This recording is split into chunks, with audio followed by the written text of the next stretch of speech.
Sir 16 और 17 को 3 भाग हो, 17 का अगर लग सकते थे इवनिंग लगा तो जो भी होगा व्हाट्सएप पे कुछ मैं बता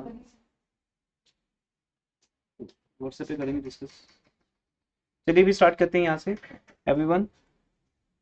सो अभी डिस्कस हुआ है कि एमएसटी के अकॉर्डिंगली हमें चैप्टर को 17 ऑफ अप्रैल तक कवर करना है। अभी आज 13 है तो 14, 15, 16, 17 इन 4 डेज में प्लान करता हूँ, फिर अपडेट करेंगे ग्रुप के अंदर ही। सो स्टार्ट करते हैं। अभी हम chapter time value of money की बात कर रहे हैं। लेक्चर 1 एंड 2 हो गया था हमारा, 2 लेक्चर हो चुके हैं। एक में इंट्रो थी, वो दूसरे में हम आगे बढ़े थे फॉर्मूलाज का। 2 लेक्चर हो गए ना, एक ही अभी। हाँ हाँ, तो लेक्चर 1 वो भी हुआ है ओवर, और हमने वहाँ पर 2 बातें की थी कि 2 टेक्निक्स हैं टाइम वैल्यू मनी में। या तो हमें प्रेजेंट से फ्यूचर पे जाना है, दैट इज कॉल्ड कंपाउंडिंग, और फ्यूचर से वापस प्रेजेंट में आना है तो डिस्काउंटिंग। डिस्काउंटिंग टेक्निक आप कैपिटल बजटिंग में कर भी चुके हो। फिर जब हम प्रेजेंट से फ्यूचर पे जाते हैं, जो ये पूरा चैप्टर हमारा बेस्ड है इसी बात पे, तो प्रेजेंट वैल्यू से फ्यूचर वैल्यू पे जब जाते हैं तो 2 बातें आती है कि क्या हम सिंपल इंटरेस्ट की बात करें, नहीं, हम कंपाउंड इंटरेस्ट की बात करें। फिर भी सिंपल इंटरेस्ट के 1-2 क्वेश्चन हमने कर लिए थे नॉलेज के लिए, कंपाउंड इंटरेस्ट ही आना आपको एग्जाम में। फिर जब कंपाउंड इंटरेस्ट की बात आती है तो पहला हमने एक सिंपल क्वेश्चन किया था कि बताओ इस रेट पे 5 इयर्स का के बाद मेरी वैल्यू क्या रहेगी। अगर मैं आज किसी को अपना एक प्रिंसिपल अमाउंट देता हूँ, प्रेजेंट वैल्यू देता हूँ, तो 5 इयर्स में उसमें इंटरेस्ट ऐड होना है बस। अब वहां पे एक बात ध्यान में रखने वाली थी कि कंपाउंडिंग कब होती है, कंपाउंडिंग कब होती है, कितनी बार होती है कंपाउंडिंग, कितनी बार होती है बताओ। ईयर में एक बार होती है। हाँ, अगर मैं ईयर में एक बार करता हूँ तो उसका मीनिंग मेरे को लॉस है या फायदा है। अगर कंपाउंडिंग एक बार होती है तो मेरे को नुकसान है ना। मीन्स अगर आप एक इन्वेस्टर हो तो अगर आपका जो कंपनी है या बैंक है आपको कंपाउंडिंग ईयर में एक बार करता है, तो वो एक बार आपके प्रिंसिपल को इंटरेस्ट डाल के एक नया प्रिंसिपल बनाएगा, P plus I, P I बोल देते इसको हम। पहले सुनो ध्यान से, पहले बात सुनो। अगर साल में एक बार हो रहा है प्रिंसिपल में इंटरेस्ट ऐड, तो आपका ये पी आई अगले साल इंटरेस्ट कमाना शुरू करेगा। इट मीन जो आप बोलते हो कंपाउंड इंटरेस्ट का मतलब इंटरेस्ट पे इंटरेस्ट, तो इस इंटरेस्ट पे जो इंटरेस्ट मिलेगा वो अगले साल मिलेगा। पर यही कंपाउंडिंग अगर मैं ईयरली की जगह पे हाफ ईयरली कर दूं तो सबसे ज्यादा बेनिफिट है, क्योंकि तब क्या होगा, मैं आपके पी को आई के साथ अटैच कर दूंगा 6 मंथ्स के बाद ही, और 6 मंथ्स के बाद आपका पी आई बन जाएगा और उस पी आई के ऊपर इंटरेस्ट मिलना शुरू हो जाएगा। इसका मतलब पहले 6 मंथ्स सिर्फ पी था, अगले 6 मंथ्स के बाद पी आई बन गया, तो अब आपको जो इंटरेस्ट मिल रहा है वो पी आई के ऊपर मिल रहा है। फिर उस पी आई में आई ऐड होगा, फिर 1 साल के बाद वो पी आई आई हो गया, अब इस पे इंटरेस्ट मिलेगा, तो ये फायदा हो गया। यही अगर मैं कंपाउंडिंग क्वार्टरली कर दूं जल्दी हो जाएगा। जब आप बैंक में एफडी बनाते हो, in some cases private banks mostly आपको ऑप्शन देते हैं कि कंपाउंडिंग कैसे करवानी है, तो आप क्वार्टरली सिलेक्ट कर लो, मंथली ऑप्शन वो देते नहीं। ठीक है, नहीं बताओगे तो वो ईयरली ले लेंगे खुद ही, उनको फायदा है। अगर क्वार्टरली देते हैं तो ज़्यादा बेटर है, क्योंकि आपका जो पी है वो प्लस आई बनकर पी आई बनेगा 3 महीने बाद। मतलब जो पैसा ईयरली में 1 साल पी रहेगा, अब वो 3 मंथ्स के बाद ही पी आई बन जाएगा। जैसे पी आई बनेगा उस पर इंटरेस्ट भी ज्यादा होगा, क्योंकि अब पी आई के ऊपर इंटरेस्ट मिलेगा। अब आपका पी भी इंटरेस्ट कमा रहा है और आई भी, तो आपका पी आई इंटरेस्ट कमाएगा तो एक और आई इसमें ऐड हो जाएगा, वो पी आई आई हो जाएगा आफ्टर 3 मंथ्स। तो 6 महीने के बाद आपकी इन्वेस्टमेंट ग्रो करगी, पी आई आई होगी, फिर अगले 3 महीने बाद पी आई आई आई हो जाएगी। इस तरह से हर 3 मंथ्स के बाद आपको इंटरेस्ट ऐड हो रहा है। तो ये हमारा लेक्चर बेस था, लेकिन यहाँ आपने पैसा एक ही बार लगाया था, और बस आपने सिर्फ कंपाउंडिंग के ऊपर गेम खेली कि कंपाउंडिंग ईयरली होती है, हाफ ईयरली होती है, क्वार्टरली होती है। तो एक लेक्चर में इतना बहुत होता है, फिर इससे ज़्यादा तो आपको समझना था। आगे बढ़ते हैं अब। यहाँ तक कोई डाउट है बताइए किसी को। और फॉर्मूला हमने बनाया था future value of n years is equal to present value into 1 plus are raise to power n। तो ऑब्वियसली ये ईयरली वाला था, जब कंपाउंडिंग ईयरली हो। लेकिन जब कंपाउंडिंग का नंबर बढ़ जाएगा, क्योंकि ईयरली का मतलब 1, अब मैं जब 1 को डिवाइड करता हूँ, 1 से मल्टीप्लाई करता हूँ, तो 1 की प्रॉपर्टी ऐसी है जब हम, हाँ अब मैंने ये कल नहीं बताया, अब क्योंकि इसका जैसे जैसे लेवल बढ़ेगा आपका, है ना। अब ये फॉर्मूला बेसिकली ये है 1 plus r by 1 into n into 1। 1 मतलब के, जब आपका के है ही 1, तो 1 से डिवाइड करो या ना करो आर उतना ही रहेगा। एन को मल्टीप्लाई करो, क्योंकि 1 एक ऐसी वैल्यू है मल्टीप्लाई करने पे भी आंसर चेंज नहीं होता, डिवाइड करने पे भी आंसर चेंज नहीं होता, ठीक है। इसलिए कंपाउंडिंग यहाँ भी हो रही थी, यहाँ ईयरली हो रही थी। फिर जैसी कंपाउंडिंग हाफ ईयरली होनी शुरू हुई, तो हमने 1 को 2 बना दिया। अब 2 से फर्क पड़ता है, 1 से फर्क नहीं पड़ता था, लेकिन 2 से फर्क पड़ता है। फिर जब क्वार्टरली 4 टाइम्स हुई, तो हमने इस 2 को क्या बना दिया, 4 बना दिया। तो present value into 1 plus r by 4 into n into 4, क्योंकि हमारा के 4 है। तो basically this is the value k, n k is the number of compounding to be done in a year. Year में एक बार कंपाउंडिंग होनी है, 4 बार होनी है, 2 बार होनी है। के का मीनिंग कंपाउंडिंग का नंबर है, number of compounding to be done in a year. यहाँ तक ओके सबका। अब लिखिए क्वेश्चन और आगे, क्वेश्चन के साथ साथ ही बढ़ेंगे आगे, डायरेक्टली तो फॉर्मूला समझ आएगा नहीं।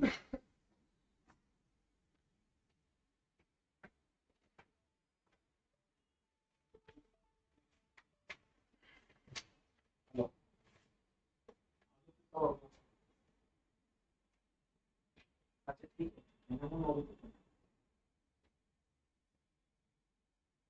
अच्छा कोई बात नहीं, कोई कोई भी आप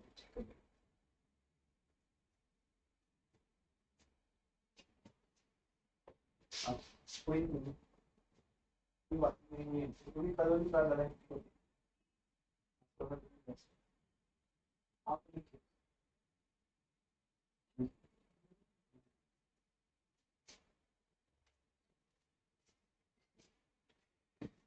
अब हम कंपाउंडिंग मंथली करते हैं, ठीक है जी। तो लिखो mister A, mister A invested, हाँ डी पार्ट ले लो इसको, जहां से बस हमने ड्रॉप किया था वहीं से इसको पिक करो। डी पॉइंट आ जाएगा, अगर सी तक हो गया था। ईयरली, हाफ ईयरली, क्वार्टरली, अब है monthly. Mister A invested ₹25 lakh at rate of interest 10% per annum. What will be the amount after 2 years? Mister A invested 25 lakh बोल दिया मैंने। अब आज का नया डे है, थोड़ा आगे बढ़ते हैं। परसों 1 लाख पे थे, अब हम बड़े हो गए, 25 लाख पे पहुंच गए।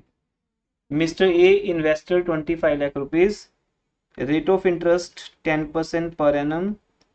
What will be the amount after 2 years? मुझे सिर्फ 2 साल के बाद अमाउंट बता दो। After 2 years, if compounding is done monthly, compounding monthly होनी है, कंपाउंडिंग बेटा मंथली होनी है। ये फैक्ट्स आपके सामने हैं सारे। Amount, rate of interest after 2 years, compounding monthly, formula बना दो। तो यहाँ कहीं भी हम अकाउंट्स की बात नहीं कर रहे हैं। Principal amount 1 plus r by k into n के।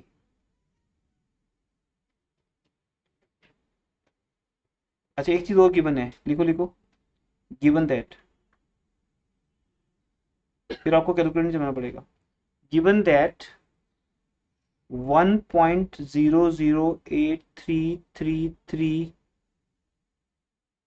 raised to power 24 is equal to 1.22039078 ये गिवन है बेटा।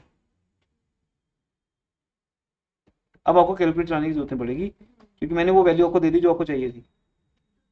अब लगा दो फॉर्मूला। 25 लाख रुपीज इन्वेस्टमेंट है, 1+R 0.10 है, मंथली मतलब 12 इंस्टॉलमेंट्स, और 2 नंबर ऑफ ईयर कितने हैं 2। यहाँ पर पता ना कि 2 साल के बाद पूछा कि 3 साल के बाद। अब अगर मैं इसको 3 साल करूंगा तो N3 हो जाएगा क्योंकि फ्यूचर वैल्यू ऑफ 3 इयर्स आएगी और 2 इयर्स आएगी। तो ये ईयर्स का मतलब यहाँ है, बस कंपाउंडिंग मतलब यहाँ है, दोनों बातें सेट है। कि सर हम बोलोगे आफ्टर 5 इयर्स तो मैं N को 5 कर दूंगा, आप बोलोगे मंथली इंटू 12 तो 5 × 12 60। तो 60 वाला तो आप फिर कैलकुलेटर कैसे लाओगे, या तो आपको टेबल दिया जाए, तो टेबल होता नहीं एग्जामिनेशन हॉल में, इसलिए ये वैल्यू दे दी जाती है। तो ये वैल्यू दी हुई है आपको। 305097। क्योंकि जब आप सोल्व करोगे ना तो भी 25 लाख को मल्टीप्लाई करने की जो नीड है वो 1+0.10/12, ये आपका ये आएगा 1.00833 ही आएगा, ठीक है ना, और वो रेज टू पावर 24 ही आएगा। तो वो आंसर आपको गिवन नहीं है। नहीं तो फिर आप यहाँ आके रुक जाते, यहाँ आके कैलकुलेट चलाते, फिर वो करते। आप इसको आप 24 टाइम्स मल्टीप्लाई करते, या लोग रिथम की तरफ से लोग वैल्यू लोग टेबल, या पीछे टेबल दी है फिर तो हम टेबल ही देख लेंगे। तो उसकी वैल्यू आपको दी होगी 25 lakh into 1.22039078 is equal to what, ये आपका आंसर होगा। 2 साल के बाद बेटा ये पैसा बन जाएगा। ये फॉर्मूला लाइफ लॉन्ग फॉर्मूलाज है, आपको कभी भी निकालना होता है इनको यूज करो। नहीं अब तो दिया ना, अब तो कुछ ऑप्शन नहीं है आपके पास, अब तो यही लेना पड़ेगा।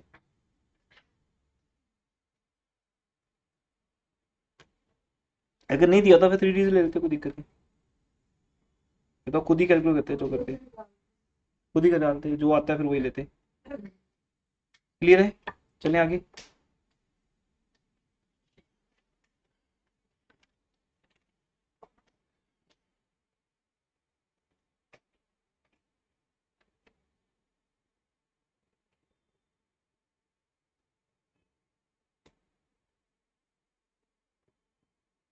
बस ये वाले फॉर्मूलाज यहाँ पे आके खत्म हो जाते हैं। हम्म। अब आगे नेक्स्ट है, अब हम थोड़ा सा नए पैटर्न में जाते हैं। नए पैटर्न का मतलब फिर बिल्कुल नया हो जाएगा। जो बात लास्ट क्लास में शुरू हुई थी वो यहाँ के खत्म होगी। ये आपका लेक्चर 1 ओवर हुआ अभी, या अब 10-15 मिनट और रुकते लास्ट क्लास में तो ये ओवर हो जाता। अब नंबर 2 पे आते हैं, डबलिंग पीरियड।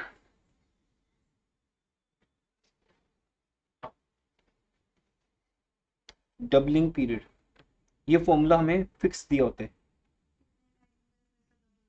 यस, कितने टाइम में वैसे डबल होगा, ये बड़ी पुरानी बात है, हर किसी का इंटरेस्ट होता था इन बातों में कि सर पैसा डबल करना है, और कई लोग बड़े फ्रॉड्स में गए हैं। तब अवेयरनेस भी नहीं होती थी इतनी ज़्यादा, किसी को भी हम कर सकते थे ऐसे। आजकल तो अवेयरनेस ज़्यादा है,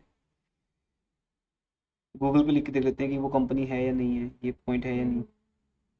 तो यहाँ रूल नंबर 72, जैसे बोलते हैं फॉर्मूला नंबर 72 लगेगा। कोई प्रॉब्लम हो तो फिर हमारे हीरो बोलते हैं फॉर्मूला 72 लगाएंगे यहाँ पे। तो रूल नंबर 72, इसको बोलते हैं रूल ऑफ 72, ये फिक्स है फाइनेंशियल मैनेजमेंट के अंदर। टाइम वैल्यू मनी की जो दुनिया है उसमें रूल 72 फिक्स है। फिर एक लगेगा रूल ऑफ 69।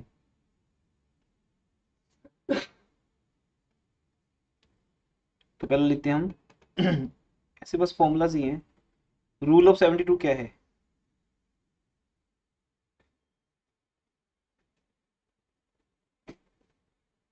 यहाँ लिखो, इसको एक्सप्लेन करो।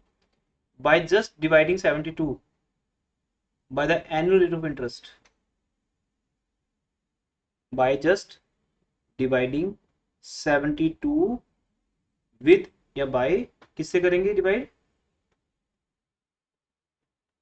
एनुअल रेट ऑफ इंटरेस्ट से।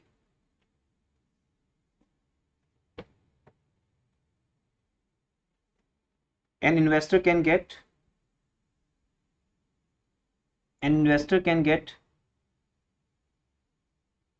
a rough estimate, ये रफ ही आएगा क्योंकि जस्ट एक फॉर्मूला है। An investor can get a rough estimate of how many years it will take the initial investment to double in value।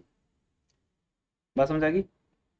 An investor can get a rough estimate that in how many years it will take for initial investment to double in value। बाकी अपनी language लिख लो, कितने साल में पैसा double होगा। एक investor को ये एक रफ एस्टिमेट मिल जाएगा अगर हम ऐसा करें तो। एक्चुअली मैं वो है नहीं कोई नहीं, तो बस वैसे ही फॉर्मूला बनाया गया रफली। अब इस पे क्वेश्चन लिखो। If investor deposit rupees 1 lakh, if mister A, हर जगह मिस्टर ए की स्टोरी है। इफ मिस्टर ए, और ए हमारा एक आम आदमी है, मिस्टर ए अगर 1 लाख लगाता है, mister A invest rupees 1 lakh at 12% rate of interest, at 12% rate of interest per annum. बस आगे लिख दो। In how many years will this amount be double? In how many years will this amount double? Use rule of 72, ऐसे ही exam में लिखा होगा rule of 72। तो ये देखो बेटा 72 bye 12,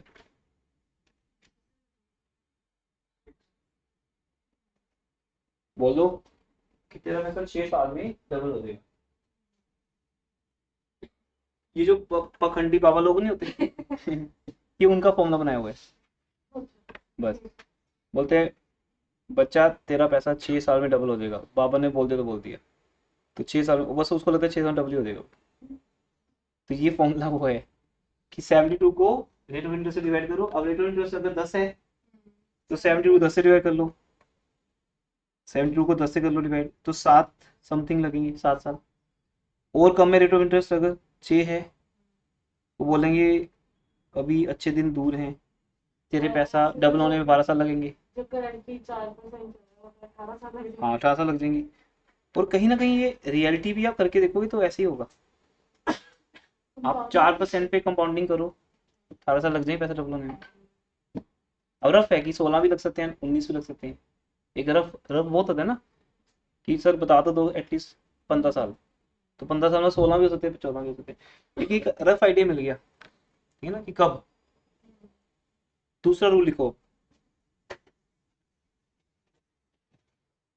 rule of 72, sorry rule of 69।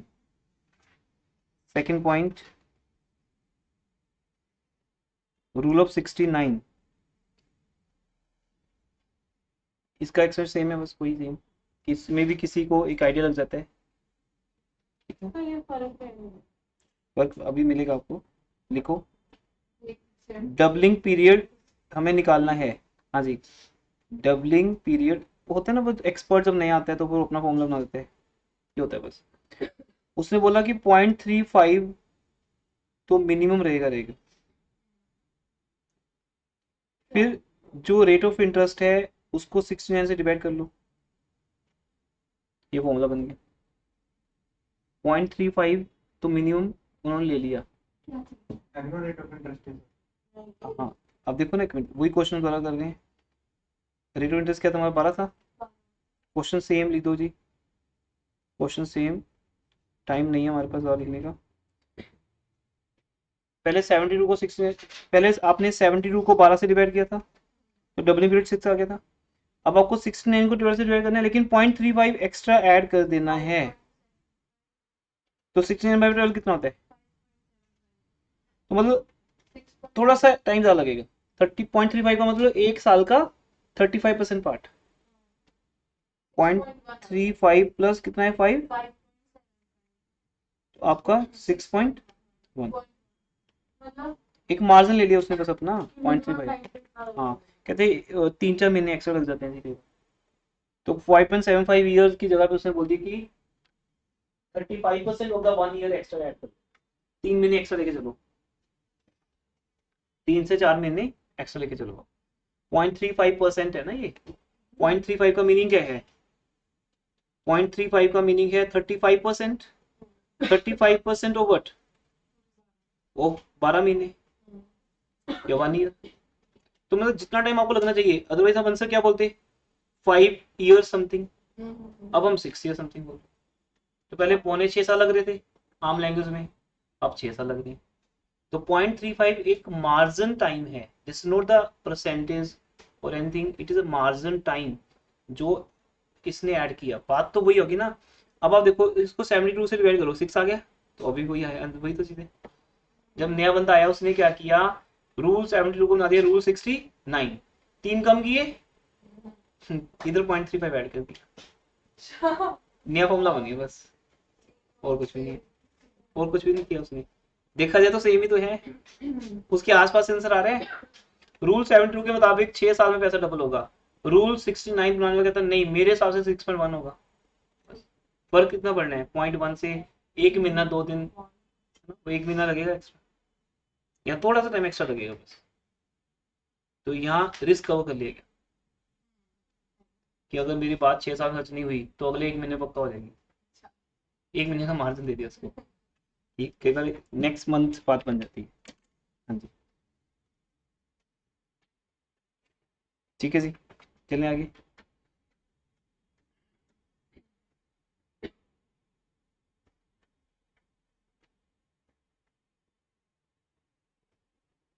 अब अब आगे नेक्स्ट है हमारा इफेक्टिव इंटरेस्ट रेट।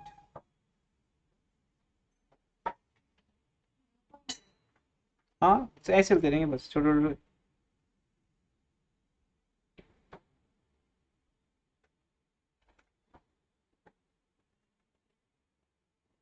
ये हमारा हास्य कवि सम्मेलन है, बस 10 मिनट के लिए हम बात करेंगे एक नए टॉपिक पे, इफेक्टिव इंटरेस्ट रेट।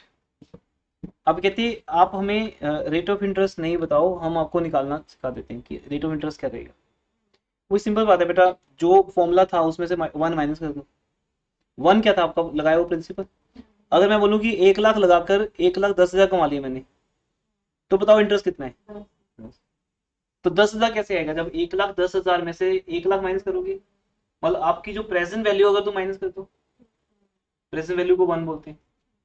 तो देखो ये कहाँ होता है जहाँ रेट ऑफ इंटरेस्ट दिया नहीं होता, क्योंकि कई कई ऐसी रिटर्न्स है बेटा जहाँ पे रेट ऑफ इंटरेस्ट नहीं होता कुछ। बस कंपनी बोलती है कि सर आप हमें 1 लाख रुपए दे दो, हम आपको इतना पे करेंगे इतने साल बाद, या उस दिन पता चलेगा कितना मिलेगा, depends on the companies profits. क्योंकि जो म्यूचुअल फंड वाला फंडा है, म्यूचुअल फंड्स या जो शेयर मार्केट में पैसा लगाते हैं हम, तो उसमें क्या होता है कि हमें पैसा मेच्योरिटी में मिलता है, ये नहीं पता कितना मिलेगा। जब मिलता है तो फिर हम इफेक्टिव रेट निकाल लेते हैं, है ना। तो मैंने 1 लाख रुपए म्यूचुअल फंड में डाल दिया, 10 साल के बाद मुझे 3,24,000 मिला, तो मुझे थोड़ी बताया गया था कि रेट ऑफ इंटरेस्ट क्या रहेगा।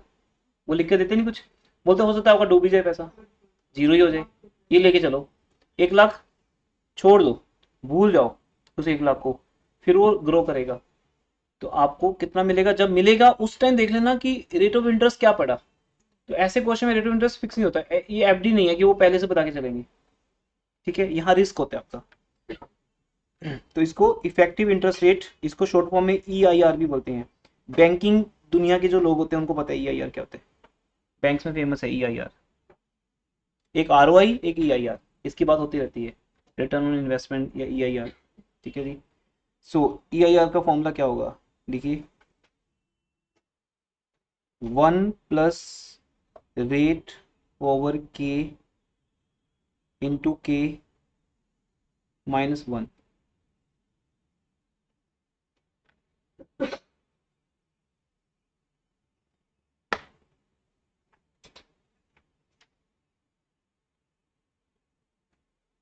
ये क्या है बताओ?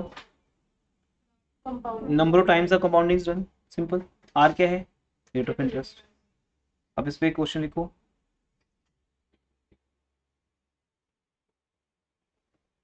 अब यहाँ एक और बात है कि अगर बैंक आपको बता भी दे कि हम आपको 12% के रेट पे देंगे, पर एक्चुअल 12% नहीं होगा, वो एक्चुअल वो 12 से ज्यादा होगा।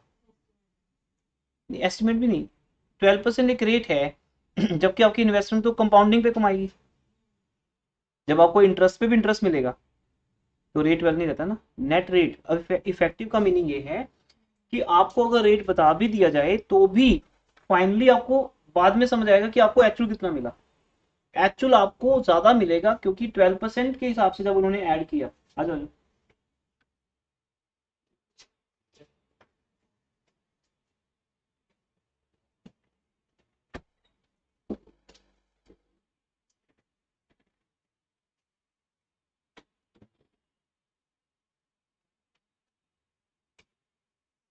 एक मिनट होल्ड करो बेटा। बेटा मैं कैमरा ऑफ कर रहा हूँ यहाँ से। हाँ जी। तो अब यहाँ पर अगर आपको बता दिया है कि 12% है तो भी आपको बाद में समझ आएगा कि इफेक्टिव रेट 12 नहीं था, 12 से थोड़ा ज्यादा था क्योंकि मुझे कंपाउंडिंग के हिसाब से मिला। क्योंकि 12% कंपाउंडिंग का मीनिंग जो फाइनली मिलेगा वो 12 से ज्यादा होगा क्योंकि आपके इंटरेस्ट पे भी इंटरेस्ट आ रहा है।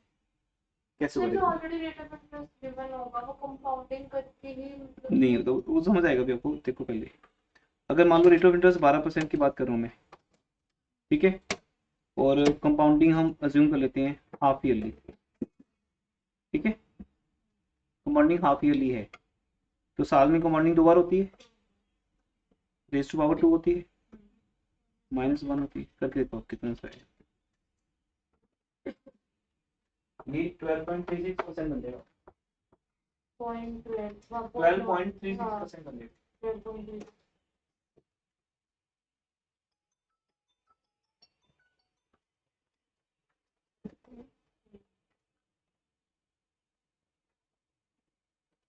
-1 करके आएगा ना।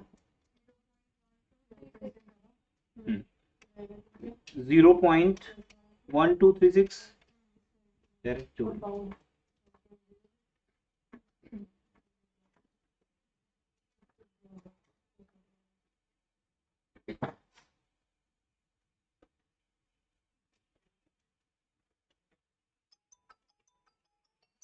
जीरो पॉइंट 1236 आएगा ना। हाँ जी। तो जब उसको इंटू 100 करके परसेंटेज में कन्वर्ट करोगे, इंटू 100 कर दो उसका, ठीक है। मैं फिर बोल रहा हूँ आपका एक बार आंसर 0.1236 आएगा, फिर क्योंकि हमें परसेंटेज में चाहिए होता है तो हम किसी चीज को इंटू 100 करके परसेंटेज में कन्वर्ट कर सकते हैं। तो आपको ये समझ आया कि इफेक्टिव रेट 12 नहीं है, इफेक्टिव रेट 12.36 है क्योंकि आपने अपनी रिटर्न में से टोटल अमाउंट जो देखो, ये जो फॉर्मूला होता है 1 प्लस ये आपका क्या है, हमने बस पीवी से मल्टीप्लाई नहीं किया क्योंकि पीवी का एग्जांपल है नहीं यहाँ पे, सिर्फ रेट की बात हो रही है कि आपका रेट जितना बढ़ जाएगा 1 में ही ऐड हो रहा है ना। ध्यान समझो इस बात को। इस तरह से है कि हम इन कॉन्सेप्ट्स को जब अंडरस्टैंड करेंगे तो वो एक मैं आपके लिए इजी बना सकता हूँ, बाकी तो सिर्फ फॉर्मूले की गेम है। 1 plus rate by compounding into n k जो होता है। अब यहाँ पे कंपाउंडिंग कितनी हो रही है? 2 हो रही है। नंबर ईयर की तो बात ही नहीं हो रही, सिर्फ मैं तो कंपाउंडिंग बात कर रहा हूँ। तो इससे आपका आंसर 1 पॉइंट समथिंग आता है। 1 पॉइंट कितना आता है? इसका मतलब 1 तो हमने लगाया था, इसमें 1 रुपीज वाला पार्ट तो आपका अपना है। अगर मैं मान लो इसको 1 लाख से मल्टीप्लाई कर दूं, आपके दिमाग में जो है ना कि पीवी तो लिखा सर ने,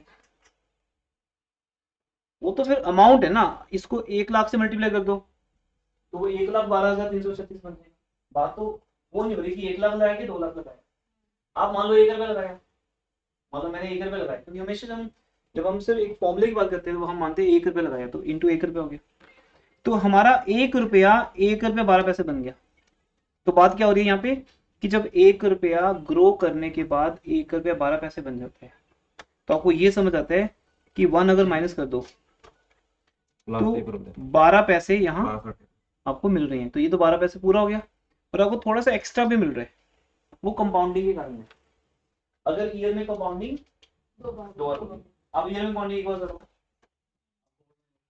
अब ईयर में तो कंपाउंडिंग एक बार होती है। 5.0 से बाहर फिर देखो यहाँ- 12 ही बनता 12% ही आपका। क्योंकि वो तो हुआ ही नहीं, कंपाउंडिंग हुई नहीं। एक साल की बात हो रही है ना। हाँ, इसमें तो आपके आई ने तो आई कमाया नहीं, आपके पी ने आई को कमाया, लेकिन आई ने आई को नहीं कमाया। लेकिन जब आपकी ने कंपाउंडिंग हाफ ईयरली कर दी तो पहले 6 महीने तो आपकी पी ही कमा रही है, बट आफ्टर 6 मंथ्स योर आई भी कमा रही है। आप ऐसे मान लो कि फर्स्ट 6 मंथ्स तो आपके पेरेंट्स जॉब कर रहे हैं, तो 6 मंथ्स के बाद जॉब आपको मिल गई। अब ये बोला जाए कि घर में 2 लोग कमाने वाले होंगे, पेरेंट्स तो कमा ही रहे हैं, आप भी कमा रहे हो, पी भी कमा रहे आई भी कमा रहे, तो आपका पी एंड आई मिलके कमाएगा आई को, जिससे आपका 1 to 1 to 6 होगा। तो उससे समझने की बात होगी। ठीक है जी, आगे बढ़े। नेक्स्ट पॉइंट, अब कंपाउंडिंग क्वार्टरली कर लो। ऐसे एक एग्जांपल ले लो, टाइम पास ही करने हैं। अगर कंपाउंडिंग क्वार्टरली कर ले तो क्या होगा फिर इसका मतलब, वो तो अब ये जो है 1 प्लस रेट 12% 0.12 बाई 4 इंटू 4 हो जाएगा। अब आपका रेट 12.36 से ज्यादा आएगा, पक्की बात है, हो गया हूँ। हाँ, कोई नहीं, बाद में चेक करो। 12.5508 वहाँ से एमसी बंद कर देते हैं। 12.5508 अब पक्की बात है, ज्यादा आएगा। 0.12 कितना रहे, 12.5508 मतलब 12.55% पे घुमा रहे थे।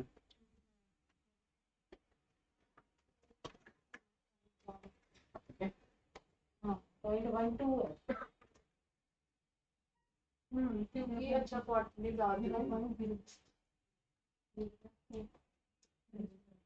तो पर कहाँ पड़ रहे हैं, हाँ जी बोलो। क्वेश्चन आंसर तो आ जाएगा, छोड़ दो उसको। अच्छा,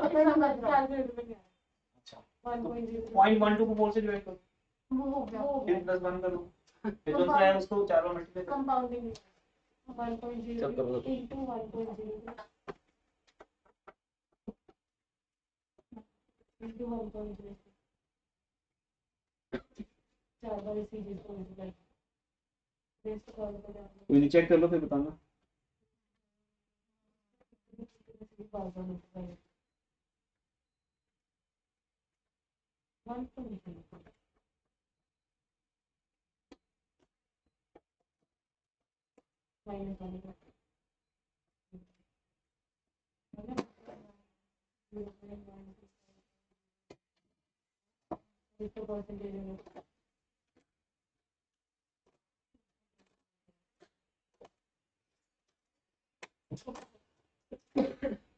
अब आपको 12.36 से ज्यादा क्यों मिल रहा है, क्योंकि वही आपका जो पी था 3 मंथ्स के बाद पी आई हो गया, जल्दी हो गया।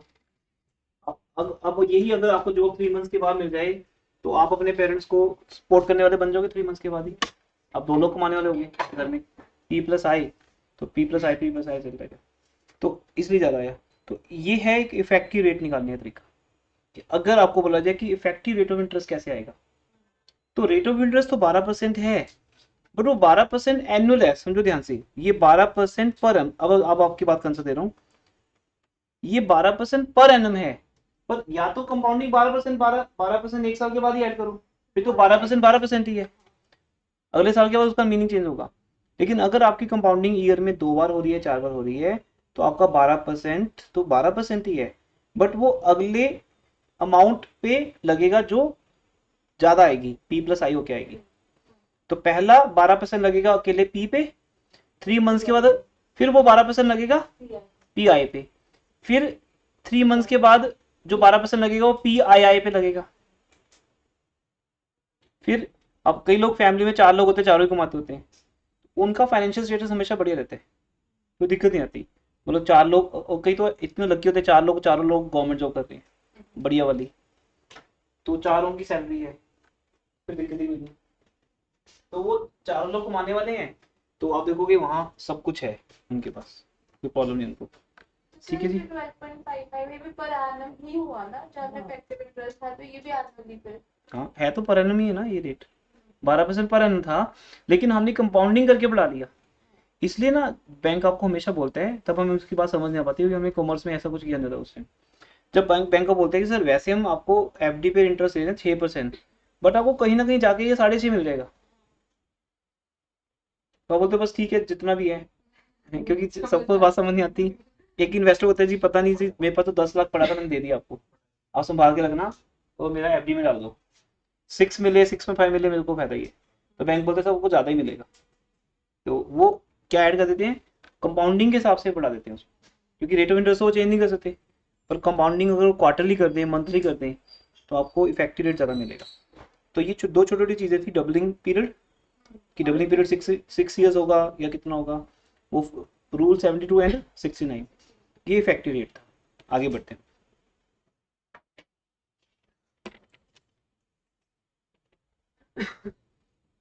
अब हम नेक्स्ट लेवल पे जा रहे हैं, जिसको बोलते हैं, देखो कॉन्सेप्ट वही है कि हम फ्यूचर वैल्यू निकालेंगे लेकिन ऑफ एन एन्युटी निकालेंगे।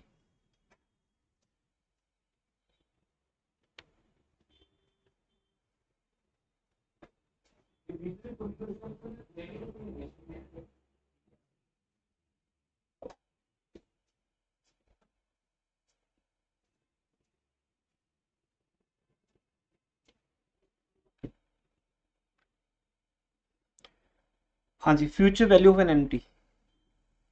एन्युटी भी दो चीज़ों की होती है, Regular payment. Same.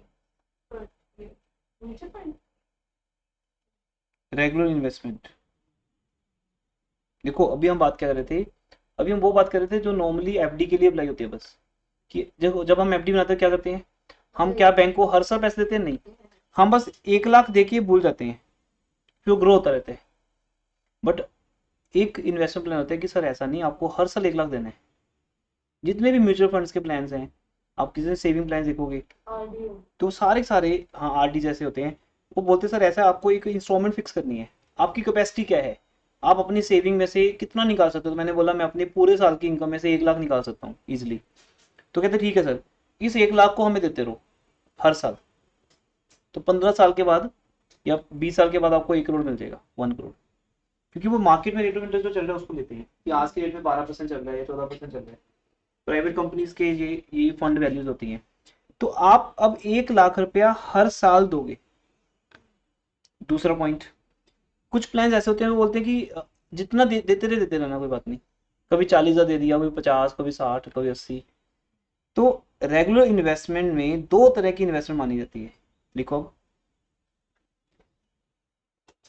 Constant amount, constant value, और फ्लक्चुएटिंग। दोनों के हम एक एक क्वेश्चन कर लेते हैं, समझ आ जाएगा क्या होता है ये। पहले फॉर्मूला लिखो, future value of an annuity, future value of an annuity for number of years. अब यहाँ पे बस ए ऐड हो गया हमारा। अब हम पी को ए बोलना शुरू कर देंगे। पहले बोलते थे पी प्रेजेंट वैल्यू, अब हम बोलेंगे ए एन्युटी वैल्यू। एक ही बात है वो तो। प्रेजेंट वैल्यू का मतलब है कि बस आपने प्रेजेंट में एक बार पैसा देना है, दोबारा नहीं देना। एन्युटी में आपको हर साल देना है। ए 1+r⁻n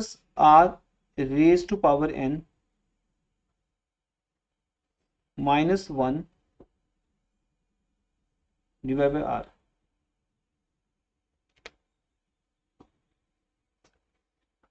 अभी फॉर्मूला डेवलप कैसे हुआ होगा उसकी बात करते हैं। एक एग्जांपल लेते हैं, लिखो लिखो मिस्टर ए हैज टू पे फॉर इक्वल, क्योंकि हम कांस्टेंट वैल्यू की बात कर रहे हैं जिसमें आपकी एवरी ईयर जो अमाउंट रहेगी वो क्या रहेगी, सेम रहेगी, इक्वल रहेगी। Mister A has to invest equal amount of ₹10,000। Mister A has to deposit for 4 years equal amount rupees 10,000, तो 10,000 की बात हो रही है, कितनी ईयर्स के लिए हो रही है, 4 ईयर्स हो रही है। तो बेटा आपका ए जो है, अब आप लिखोगे पहले एग्जाम में, A stands for annuity amount that is 10,000, A stands for annuity amount, A stands for annuity amount that is rupees 10,000, n number of years होगी, आर तो वही क्वेश्चन ऐड कर लो, say at 10% rate of interest per annum,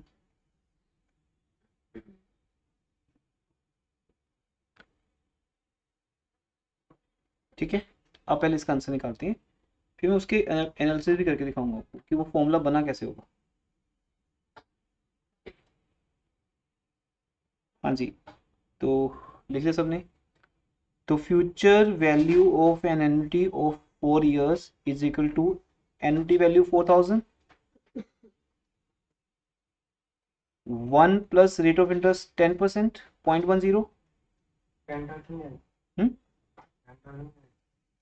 कहाँ पर बेटा, अच्छा 10,000, मैंने 4,000 10,000 क्या बोला था, 10,000 अच्छा 10,000 लिख लो।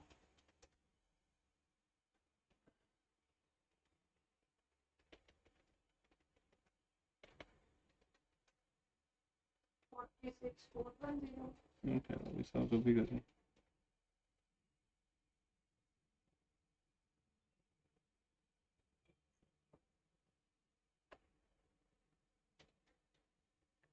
Future value of annuity of number of years is equal to annual amount 10,000 आपको इन्वेस्ट करनी है, 1 प्लस 10% रेट पे इन्वेस्ट करनी है, raise to power n 4 years है, हाँ जी, divide by R rate of interest कितने 0.10 माइनस 1, 46 तो करो मल्टीप्लाई, 10,000 को मल्टीप्लाई करना है, ये 1.10 का इंटू 4 कर दो, इंटू 4 मतलब रेज टू पावर 4 कर दो, 4 टाइम्स मल्टीप्लाई कर दो, -1 कर दो,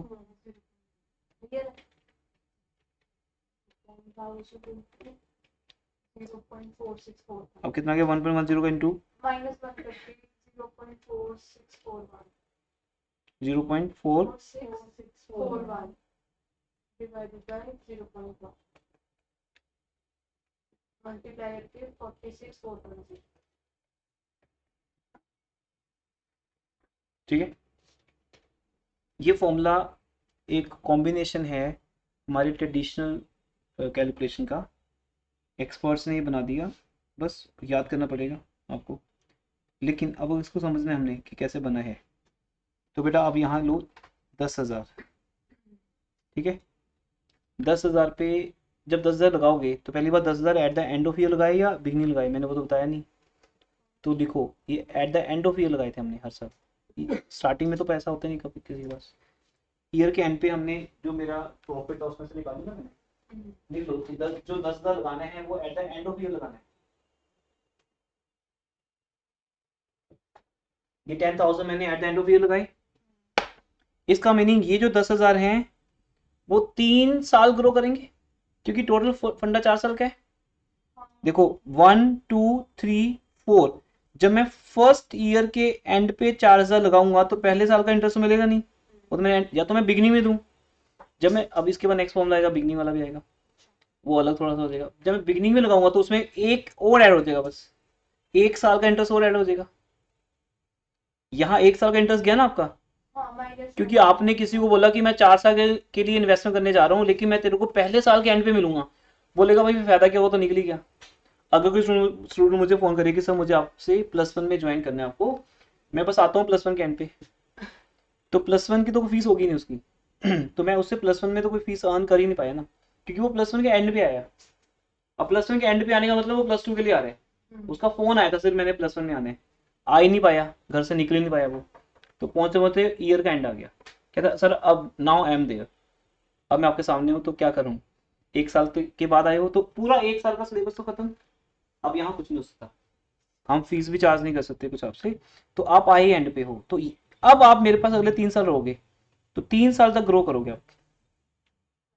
ठीक है, तो मैं कई बार ऐसा बोलता हूँ स्टूडेंट को कि अगर आप +1 के स्टार्टिंग में आ जाओ और 5 साल तक रहो, तो फिर आपकी ग्रोथ अलग, और आप सिंसियर अगर हो तो फिर बहुत कुछ सीखते हो आप हमारे से 5 साल में।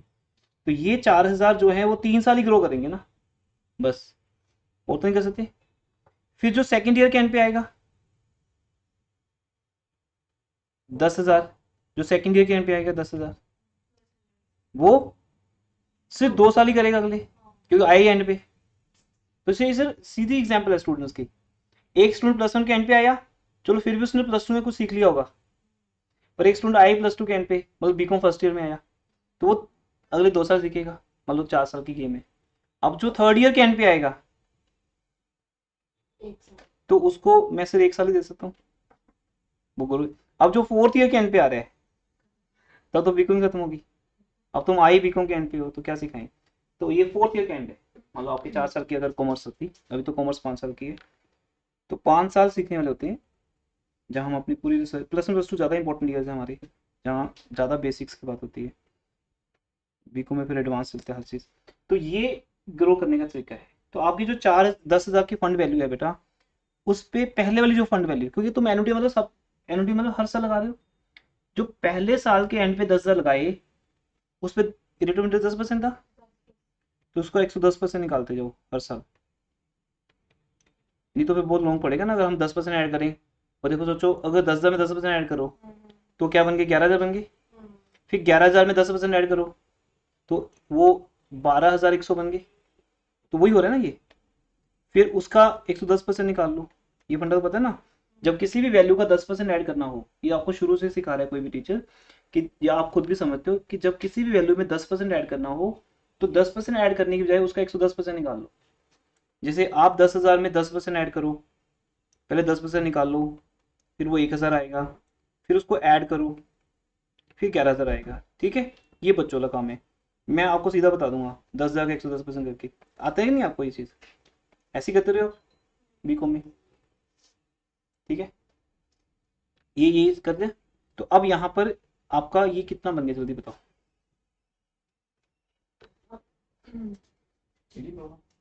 और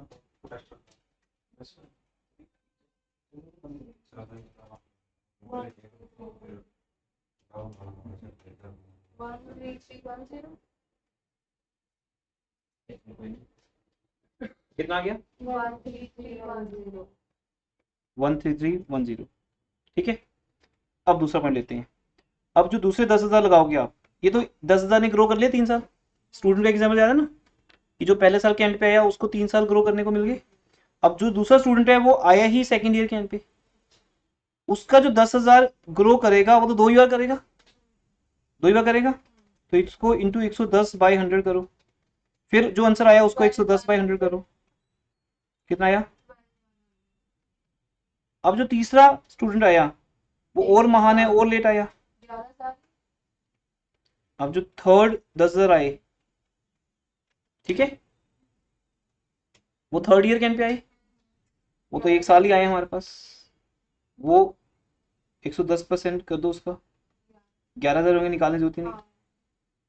ठीक है, तो देखो ध्यान से बेटा, जो हम वैसे भी समझते हैं, 1 साल का इंटरेस्ट ऐड करो 11 बनेंगे, फिर अगले साल से आपका P+I कमाएगा, P पे भी मिलेगा और I पे भी, तो वो 12,100 बन गए 2 साल बाद। 3 साल बाद वो बन गई। अब इन तीनों को ऐड कर लो, आपका वही आंसर आया जो आपने मुझे ऊपर बताया है। सीधी सी बात है, मैजिक नहीं है ये कोई। ठीक है, वो एक्सपर्ट्स ने निकाल दिया। मैथमेटिशियन जो होते हैं ना, वो यही काम करते हैं, उनका दिमाग मैथमेटिक्स चलता रहता है। अब तीनों को ऐड करो, आंसर आएगा 461410। हाँ हाँ, वो तो है ही है। फोर्थ ईयर के एंड पे, जो फोर्थ वाली की बातें की हमने, जो फोर्थ ईयर के एंड पे 10,000 लगाओगे वो 10,000 ही रहेगा। ठीक है ना, जैसे क्लास के एंड पे आ जाओ, सर अब मैं आ गया हूँ, अब ओके आप जा सकते हैं। ओके, ठीक है अभी।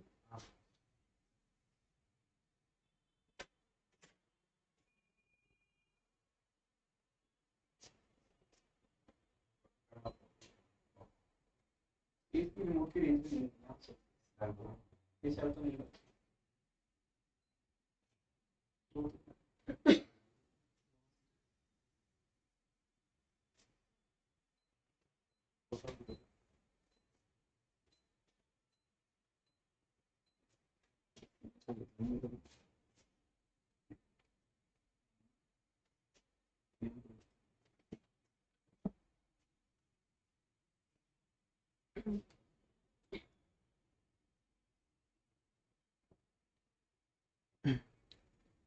वो जनरल का जो एसी देखो, उसकी रेंज तो यहाँ से कहीं से पकड़ लो उसका,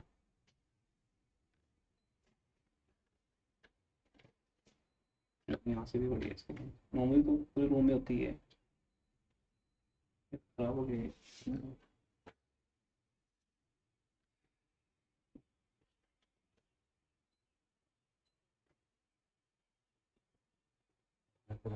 हाँ है ना, ऐसा ऐसा होता है कभी। क्या कह रही हो? ये कितनी देर होती है? चलते रहेगा तो, आप बैठे रहो, चलते रहेगा जब जाना होता है।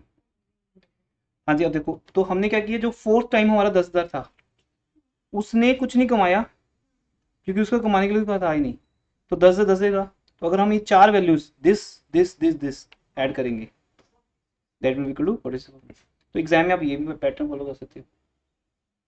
अब ये चार चार साल बोलेंगे, 10 साल लगाने हैं हमने पैसे, 20 साल तक इन्वेस्ट करने हैं, तो एक लिमिट तक तो तुम ये मैनुअल काम कर सकते हो, लेबर जॉब कर सकते हो 4 साल 5 साल तक, लेकिन वो जब 10 साल पे आ जाएगा, 20 साल पे आ जाएगा, फिर आपको you have to resort to only formula, ये आपके पास है। इसी को देखते हुए फॉर्मूला बने, वो दिमाग लगाओगे तो आपको समझ आ जाएगा फॉर्मूला। ये देखो, जब आप दिमाग लगाओगे तो आपको समझ आएगा क्या हो रहा है। देखो ध्यान से, पहले हमने 1 रुपए को 4 बार ग्रो करने दिया 4 साल के हिसाब से, फिर जितना ग्रो हो गया वो बन गया 1.4641 बन गया। फिर हमने उसमें से 1 जो लगाया था वो निकाल लिया अपना, तो सिर्फ वो रह गया जो ग्रो हुआ था। ठीक है, जो ग्रो हुआ था वो रेट ऑफ इंटरेस्ट पे हुआ था। अब मैं +1 से एक बात बोलना शुरू कर देता हूँ, जो है उसको उसी से डिवाइड करो, ये आज भी काम आ रही है। देखो, क्योंकि जो न्यूमरेटर है वो क्या है, सिर्फ आपका इंटरेस्ट है, तो डिनोमिनेटर भी क्या है, इंटरेस्ट है। तो इससे आपको फॉर्मूला याद करने में थोड़ा इजी रहेगा। याद तो करना ही पड़ेगा, याद नहीं तो आप नहीं कर पाओगे क्वेश्चन। 5 मार्क्स का क्वेश्चन आने एग्जाम में, ठीक है जी, हो जाएगा। क्या चीज़ की, आपने जब 1 रुपये लगाया और उस पर 10% इंटरेस्ट कमाया 4 साल के लिए, तो वो 1.10 का रेज टू पावर 4 हो गया, तो आपका वो बढ़कर 1 रुपये 40 पैसे बन गया 4 साल के बाद। ठीक है, 1 रुपया हर साल लगाया ना आपने, तो वो अभी सिर्फ 1 रुपये की बात चल रही है वहाँ पे कैलकुलेशन में, कि अगर आपका 1 रुपया ऐसे लगे तो वो 1 रुपये 40 पैसे बन जाएगा, तो उसमें से 1 रुपया निकाल लो अपना, तो आपका जो 40 पैसे रह गया वो सिर्फ रेट ऑफ इंटरेस्ट रह गया, मीन्स इंटरेस्ट रह गया। उस इंटरेस्ट को जब आप इंटरेस्ट रेट से डिवाइड करोगे तो ऑटोमेटिकली आपका वो अमाउंट आ जाएगी जो ग्रो होनी है बस। ठीक है, अब वो आंसर जो भी आया 0.46/0.10 करके, फिर आपने एक्चुअली कितने लगाए, अगर मैं एक्चुअली 1 रुपये लगाता तो वही आंसर आता। अब मैं एक्चुअली 10,000 लगा रहा हूँ एवरी ईयर, 20,000 लगा रहा हूँ, बट ये फॉर्मूला एंड वाला है, बिगनिंग वाला नहीं है। अब बिगनिंग वाला लिखते हैं। ठीक है, मैं इनको 2 मिनट फ्री कर दूँ, मैं 2 मिनट के लिए यहाँ ब्रेक ले रहा हूँ। तो बस इसके बाद ठीक है, अभी इसमें ऐड करते हैं, अगर बिगनिंग होता है ये तो लिखो, सेम क्वेश्चन रिपीट कर दो, बस एट द बिगनिंग कर देना, सेम क्वेश्चन। हमें 10,000 लगाने हैं, अब लिख देना, जहाँ लिखो 10,000 at the beginning of each year, last time miss हो गया था, लिखाना रह गया था, वहां लिखो 10,000 at the end of year, यहाँ at the beginning of the year.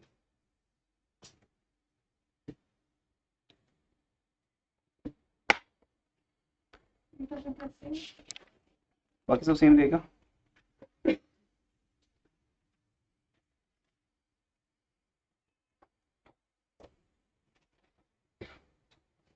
तो future value of annuity of number of years is equal to a annuity value 1 plus r raised to power n minus 1। अब देखो हमने थोड़ा समझ लिया ना, तो उसी से फॉर्मूला याद हो गया। अब हमें इतना भी समझ लिया कि डिवाइड बाय आर क्यों हो रहा है, 1 रुपये को अलग कर दो, वो एक इमेजिनेशन में जाके चीज़ प्रिंट हो जाती है, फॉर्मूला याद करने में ईजी रहता है। तो कुछ चेंज तो नहीं आया। अब हमें बस इसके अंदर एक वैल्यू और ऐड करनी है 1+r, क्योंकि 1 साल का इंटरेस्ट बढ़ गया बस, और कुछ नहीं। 1 साल का इंटरेस्ट बढ़ गया ना, स्टार्टिंग तो जो आपका आंसर पहले आ रहा था वही अब आएगा, बस उसको आपने 1.10 से मल्टीप्लाई करने हैं। क्योंकि आपका अब 1.10 बढ़ गया, एक मीन्स आपका 110% जो तुम करते थे, जो पहले वाले को हम 3 साल के लिए ग्रो कर रहे थे, अब स्टूडेंट कहते सर अब बस समझ आ गई कि ईयर के स्टार्टिंग में ही आना है आपके पास, तो ही सिलेबस हो पाएगा मेरा, तो वो स्टार्टिंग में आ गया, अब उसको 4 साल मिलेंगे। 10,000 ले लो, पहले वाला पोर्शन सेम ही है ना, बस वो तो है ही है, तो 4 है, -1 है, और 0.10 है, अब बस इंटू 1.10 हो जाएगा। तो जो आंसर पहले आया था कितना आया था, 46। 410 तो देखो बेटा 46410 को एक मिनट देखो ध्यान से, इसके अंदर से 10% ऐड हो रही है, ये देखो ध्यान से, अगर मैं इसको 1.10 लिखूं या अंडरस्टैंडिंग पता क्या कहती है, 46410 में 10% और ऐड कर दो, क्योंकि ओवरऑल सारी इन्वेस्टमेंट्स को 1 साल ज्यादा का मिल गया, क्योंकि अब सारी की सारी इन्वेस्टमेंट ईयर के स्टार्टिंग में आ रही है। जो पहले वाले 10,000 आएंगे उसके लिए पूरे 4 साल हो गए, पहले 3 थे, अगले वाले जो 10,000 आए उसके बाद पहले 2 थे, अब 3 हो गए, तो हर 10,000 के पास 1 साल बढ़ गया, सिंपल। तो इसलिए हमने बाद में आके 10% और ऐड कर दिया। तो 46,410 में अगर 10% ऐड करो इसको या उसको 110% से मल्टीप्लाई करो, एक ही बात होती है, आपको पता है ना, वही 110/100 कर दो या 1.10 से मल्टीप्लाई कर दो।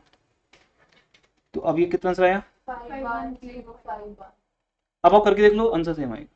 ठीक है, आप जैसे करके दिखाया था वैसे, अगर और टाइम पास करना हो हमें आराम से तो फिर हम ऐसे करते, अगर आज टाइम ज़्यादा पड़ा था और मूड नहीं होता गया आगे चलने का, तो फिर हम इसको एक्सप्लेन करना शुरू कर देते हैं। 51051 कैसे आया, तो आप तो समझा देना कि 10,000 पे 4 साल इंटू 110/100 4 बार, अगले 10,000 पे 3 बार, फिर 2 बार, फिर 1 बार, वो जो अमाउंट आएगी चारों उसको।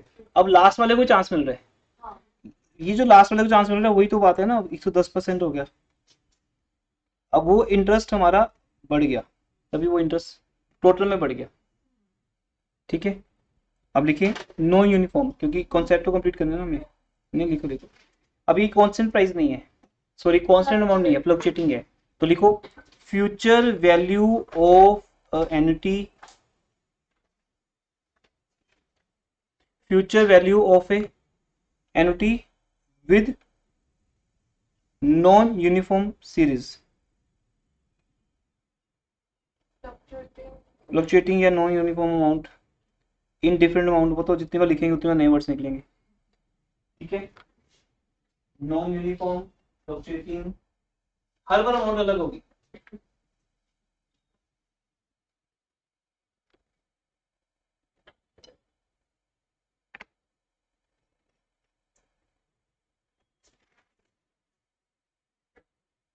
ठीक है, चले आगे।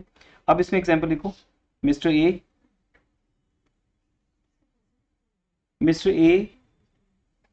invest the following amounts at the end of year for the 5 years। हाँ, ये भी एंड और बिगिनिंग है। Mister A invest the following amounts at the end of year for 5 years। Mr. A invest at the end of each year for the 5 years the following amounts, rate of interest 5%, 10% से bore हो गया, rate of interest 5%,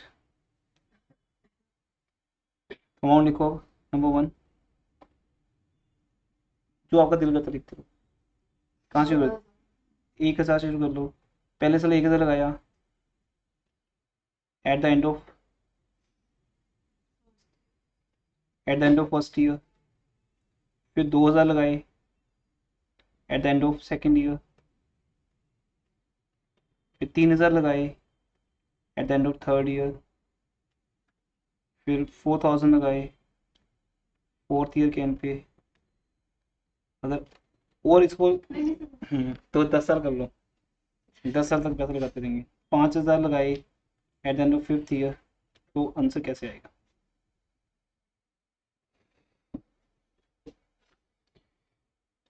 अब इसका formula बन ही नहीं पाएगा क्योंकि हर बार amount अलग है। तो जो बेसिक फॉर्मूला वही रहेगा। जैसे हमारी जो पहली अमाउंट है, कितनी पहली amount? 1000 into 1 plus rate raise to power n, ठीक है। तो वही बेसिक फॉर्मूला। तो प्रेजेंट वैल्यू को फ्यूचर वैल्यू में कन्वर्ट कैसे करते हैं? ऐसे ही करते हैं, ठीक है ना, क्योंकि कंपाउंड इंटरेस्ट है, जहाँ नहीं लिखा कंपाउंड ही है। तो 1000 इंटू 1 प्लस आर क्या है, सॉरी 5 लिया था हमने, 0.05,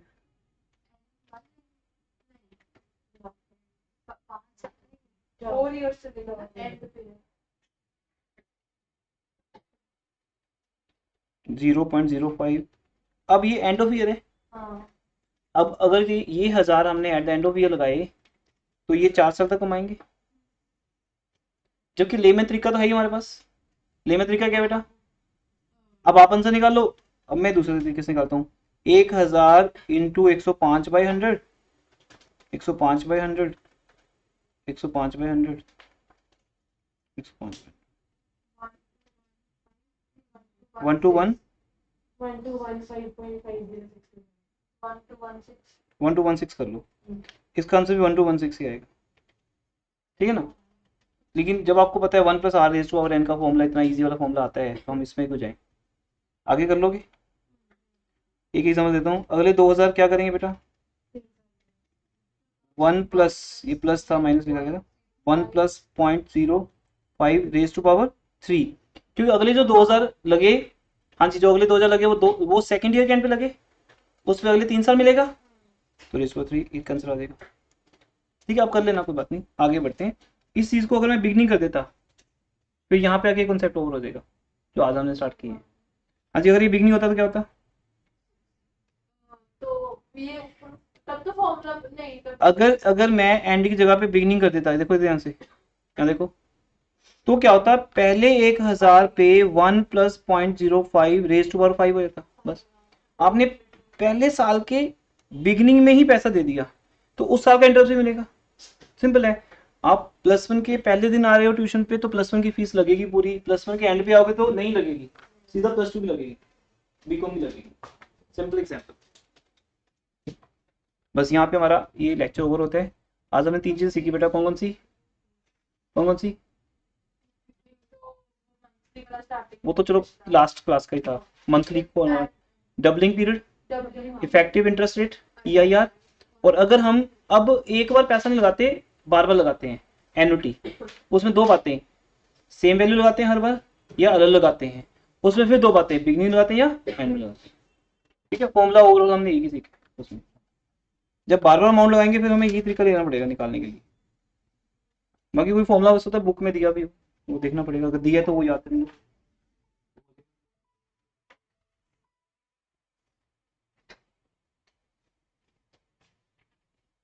ठीक है, तो यहाँ पे क्लास ओवर होती है आज की।